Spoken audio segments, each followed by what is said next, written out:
Hello, strangelings. Welcome back to my parlor. So today I've got another political one. Because I've been paying attention to politics since 1984. That was when I was 4 years old, by the way. Which means politics has been something that has taken up a good portion of my mind, most of my life, if not all, pretty much. 41 years so far. One thing that has really bothered me is the politics of economy. And I don't mean the economy itself. We all know that's based on, well, those of us who pay attention to the economists know it's based on future population growth and how unsustainable that actually is. But that's not what we're talking about actually today. The economy, the politics of economy in this case, I'm referring to the political offices themselves. You see,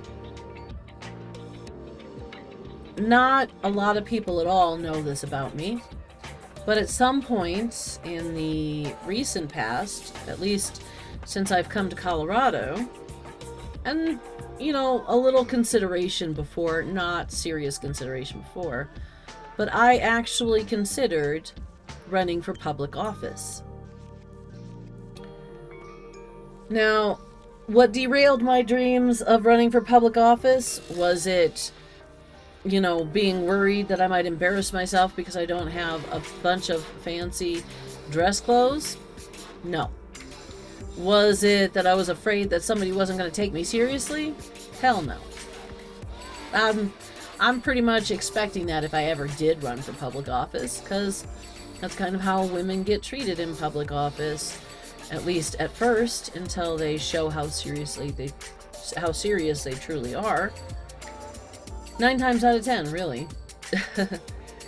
Am I afraid I'll make myself a laughingstock? Hell no. I've sounded like a crazy person on all kinds of social and environmental issues literally my entire life. Not even since I've been watching politics in the first place, but my entire life. I have been willing to be open and honest, even if people think I'm crazy because of it.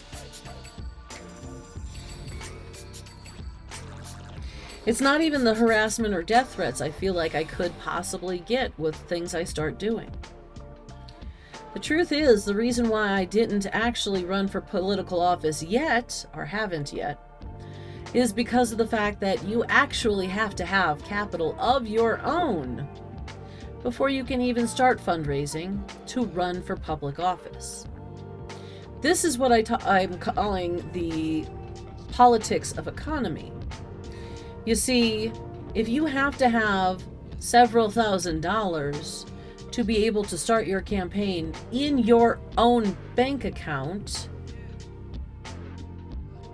how in the world are the poor ever going to be represented?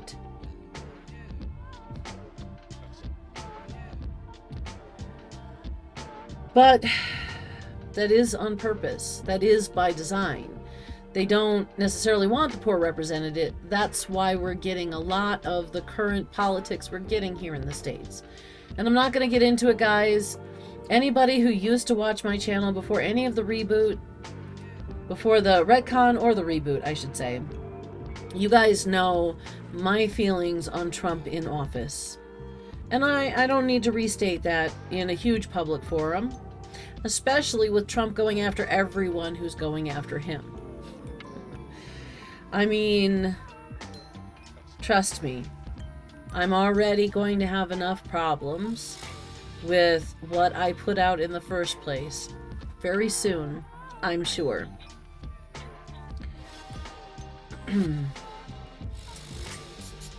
So, and kind of the reason why I'm wearing this shirt, because I'm pretty sure if Mr. Roddenberry was around today, he would advocate for the same thing. I personally believe the ideal here is to have enough funds for everyone who is running for political office to be able to start their campaigning. But even bigger than that, I personally advocate for competency tests when it comes to a public office. No more having the biggest advocate for charter schools going and running the Department of Education so that they can literally end up defunding all of the public schools so that they have no choice but to go to charter school if they want to actually have a good education.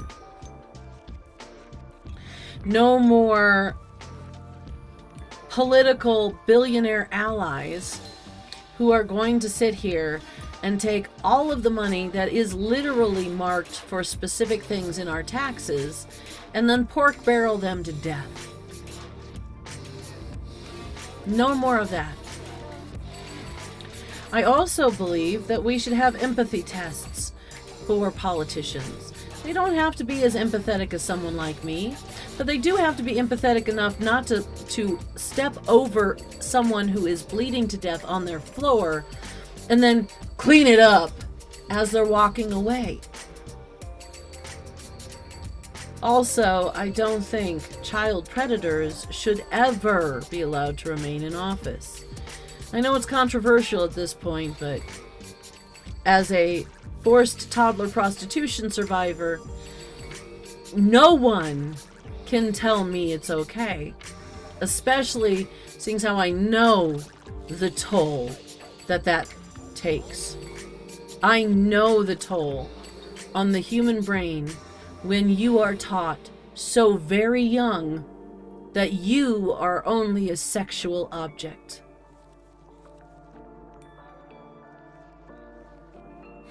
And unfortunately, I do believe that the fact that it's okay for so many people is a part of the problem.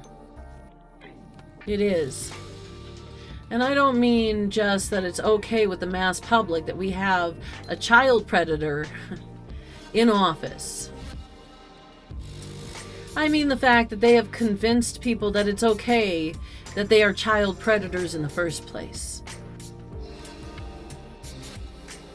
No child who has ever survived any of that, whether that child be 15 or 5, no child that comes out of that comes out normal, healthy, and happy.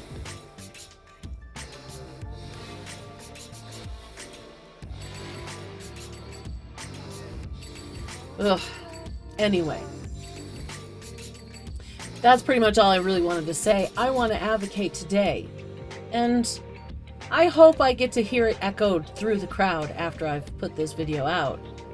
I advocate for today for competency and empathy tests for anyone who wants to run for public office. Because quite frankly, I am tired of people rounding people up and putting them in concentration camps because they're selfish ass. Greed knows no bounds. There is no end to greed once it starts. And he did say he was going to be greedy for our country. To be his, of course. But he never said that part. Not out loud, anyway. Anyway, guys, I love you. As you know, doesn't matter who you are. Take care of each other, and I'll see you guys in the next video.